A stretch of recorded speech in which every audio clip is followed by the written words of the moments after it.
Hi there, this is the AwareTech wireless charging dock. Today we'll be going through an unboxing, basic overview of the product, and setup to get you started. So, starting off with the unboxing, let's open it up and see what we've got inside.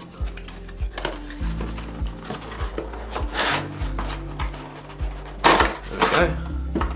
So you have the app installation guide, as well as the quick user manual to get you started, and then the main device just here. Just get it out of the box. So the cable does come connected to the device physically, and then you have a AC adapter in the box to connect it directly to the wall. Just going over a very quick product overview, because it is a very simple one. All you have to do is pull off the hinge at the base of the unit, which should just come loose with some adjustment. There we go, and you can see into the back there, you have a reset button as well as a spot for the SD card. Because this is a hardwired one, you don't have to worry about recharging the device, it'll continually record. And then you've got the camera just in the base of the front of the unit. Now we'll get this one ready to show you how it works and go through the setup. Alrighty, to get this one set up, you'll want to connect the device to power, wait 40 to 60 seconds, and then just next to the SD card, there's a little gap where you can see where the light is. The red LED when it's solid means that it's turned on, and then when it starts to blinking, it means it's ready to connect.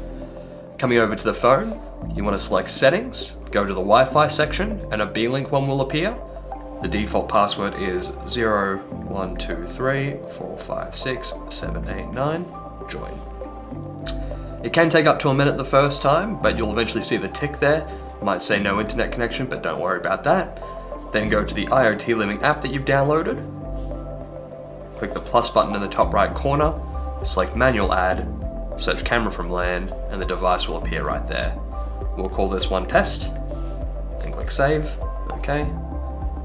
And now if we go in, so we will leave the time zone, sync it to the phone, and go in. We'll not set a password this time, but if we go in and press play, you can see me there, now live.